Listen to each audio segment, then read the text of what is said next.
আজকে ঈদের দিন, কোরবানি ঈদ। সো এখন অলমোস্ট 9:10 বাজে।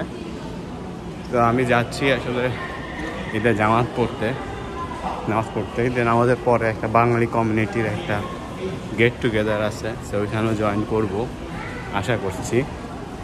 এখন নামাজটা ধরতে পারি কিনা সেটারও বড় বিষয়, কারণ 9:30 জামাত, এখন 9:10 বাজে। আমি ট্রেন দিয়ে আমার হাঁটতে হবে এখন অলমোস্ট 30 মিনিট হেঁটে যেতে হবে। সো জাপানে তো আসলে বলতে তেমন কিছু নাই, তো দেখা যায় পাশে কিছু মানুষ আছে যারা আমাদের মতো পাঞ্জাবি পরে ঘুরতেছে। সো এটা জাপানিদের কাছে অড লাগতে পারে যে পাঞ্জাবি এটা কী জিনিস পরে ঘুরতেছে, হ্যাঁ। ওই আমাদের কাছে তো এটা অড লাগতেছে না, বাট এখন যাব এখান থেকে 20-30 মিনিট হেঁটে গেলে তারপরে এখন আমি ট্রেন স্টেশন থেকে বেরোচ্ছি। ট্রেন জার্নি করা হলো প্রায় 12 কিলোর মতন, 25-30 মিনিট লাগলো। এখন বাকি আরও 30 মিনিট হাঁটো, তারপরে যাও। ভাবতেছি একটা সাইকেল নিয়ে চলে যাব। এখানে কিছু লুক টাইপের ইলেকট্রিক বাইক পাওয়া যায় ট্রেনতে, সো ধরতে পারেন যে রিক্সা আছে আর রিক্সার বাইরে। সো ঈদের দিন যাচ্ছি, ঈদ মোবারক। এদিকে যাচ্ছি এখন, ভাবতেছি কী করা যায়, সাইকেল নিয়ে নিব নাকি দৌড়ে যাব। সাইকেল নিতেও 5 মিনিট লাগে এটার লগ ইন করাও। এখন অলমোস্ট 9:30 বাজতে 2 মিনিট বাকি আছে, তার মানে জামাত শুরু হতে 2 মিনিট বাকি। তো আমি এখন অলমোস্ট মসজিদের কাছাকাছি, ঠিক আছে। 9:30 জামাত, মানে আগের জামাত শেষ হয়ে গেল, এখন 30 জামাতের লোক ঢুকবে। সো অনেকটা বলা যেতে পারে প্রাইম টাইমে আসছি।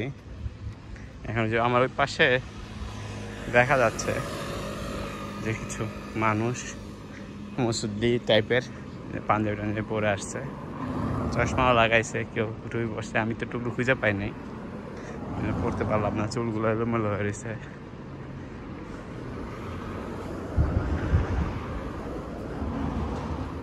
জামাত দাঁড়ায় গেছে দেখা যাচ্ছে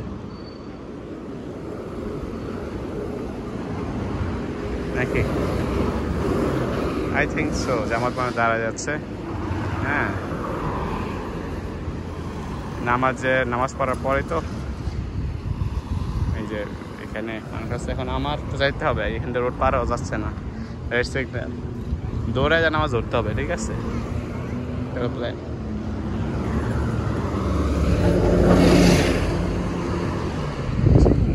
এদের নামাজ শেষ করে এখন যাচ্ছি প্রোগ্রামটাতে। নামাজের ভিডিওগুলো আসলে করা হয়নি কারণ টাইম শর্ট ছিল। তো এখন যাচ্ছি, কি বলে এটারে, বাঙালি কমিউনিটির একটা প্রোগ্রাম, দেখি এখানে কি হয়। ওখান থেকে তারপরে আবার একটু কিয়োটোতে যাব, কাজ আছে। তারপরে বাসার দিকে যাব আর কি।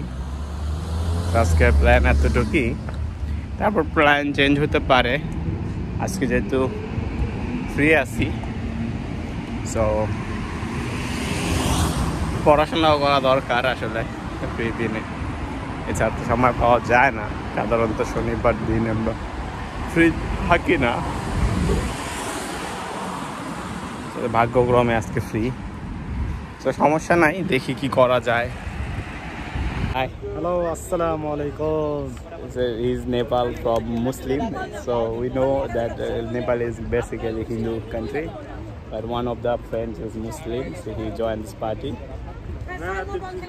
And I want. এই জন্যই তো আপনি আসবেন না, এই জন্যই তো কেন ফিরতেছে। এই যে আমাদের চলে আসছে হাবিব ভাই, সে আগামীতে নেতা হবে আশা করতেছি। ঈদ মোবারক। তো কেমন লাগছে আপনাদের বাঙালি অনুষ্ঠানে এসে? ফোনে কথা বলছেন, তাহলে পরে আসতে। এখানে এখন আমাদের বাংলাদেশিদের অনুষ্ঠান হচ্ছে। এখানে আমি যে দেখি এই যে খাবার দাবার,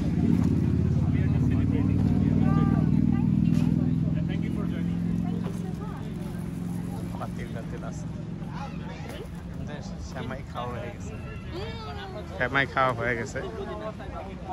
এখন হচ্ছে শুধু ভরপেট বিরিয়ানি খাওয়ার ইচ্ছা, এই জন্য আমরা গরিবের মতন চলে আসছি।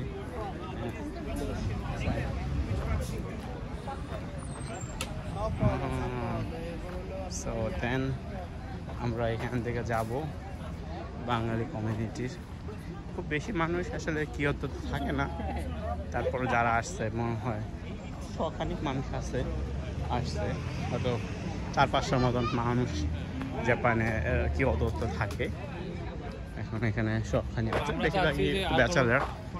যারা ব্যাচেলার না তারা কিন্তু এখানে আসে না।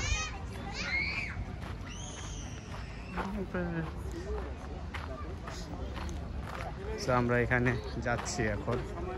এটা হচ্ছে একটা 2টা নদীর মোহনা, এখানে মানুষ ঘুরতে আসে প্লেসটাতে। আমরা আসছি। তো আমাদের পাশে আছে নায়ক জাহিদ খান। নায়ক যেহেতু কই লাইছেন জাহিদ খান বানাই দিয়েছেন, কি ডিগবাজি দিব নাকি একটা? জাহিদ খান সো আমাদের সিনিয়র, উনি আমাদের কিছু পরামর্শ দিবে যে জাপানে যে আপনার অনুষ্ঠানটা আছে কেমন লাগছে বলেন। আলহামদুলিল্লাহ, আমরা আজকে সবাই একত্রিত হয়েছি কিয়োতো পরিবারের মতো একটা। তো যারা পরিবার মিস করে তারা এখানে আসলে হয়তো বা ওই অনুভবটা করবে না। তো যথেষ্ট ভালো ছিল। যারা এই আয়োজনটা করছে তাদেরকে অসংখ্য ধন্যবাদ। আল্লাহ সবাইকে সুস্থ রাখুক, ভালো রাখুক। আপনি কি বাংলাদেশে কাউকে মিস করছেন? হ্যাঁ, আমার ওয়াইফকে আমি সবচেয়ে বেশি মিস করছি, কারণ তার সাথে কোনো ঈদই হয়নি আমার এখন পর্যন্ত। খুবই দুঃখজনক। তো আমি আমার ওয়াইফকেই মিস করছি। আচ্ছা, ভাবে কিছু বলতে চান? এটা তো আমাদের চ্যানেলে আপলোড করা হবে। আচ্ছা, ভাবের জন্য এতটুকু বলার মতো কিছুই নেই। সেও আমাকে মিস করছে, আমিও তাকে মিস করছি। তো আল্লাহ যেন তাকেও সুস্থ রাখে, আমাকে সুস্থ রাখে, এতটুকু। থ্যাংক ইউ আপনার মূল্যবান বক্তব্যের জন্য। ধন্যবাদ। সো আমরা এখানে এখন যাচ্ছি। এখানে দেখা যাচ্ছে যে আমাদের এখানে একজনের পর একজন আসতেছে। সো কিয়োতো সিটিতে এইটা একটা সিটির পাশে, এটা একটা ভালো জায়গা যেখানে আসলে খুব মানুষ ফরেনাররা আসে এখানে। কিয়োতো একটা রিল্যাক্সেশন। এটা আসলে নদী, হ্যাঁ, কামো নদী আর একটা মেবি নামটা ভুলে গেছি, দুই নদী। এটা সংযোগের স্থল। দুই পাশে 2টা নদী। জাপানের নদী অবস্থা খুবই খারাপ, পানি এত কম। হ্যাঁ, বর্ষাকালে পানি থাকে, বাট এইখানে এখন হচ্ছে আমাদের ফুল এই নদীটা। সেই নদীর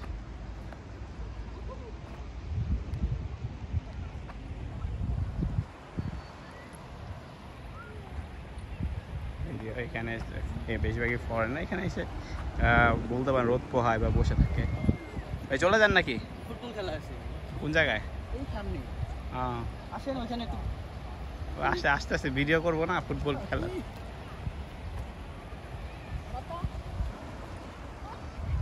তো এবার ফুটবল খেলার ভিডিওটা করতেছি, দেখি। হ্যাঁ, এখন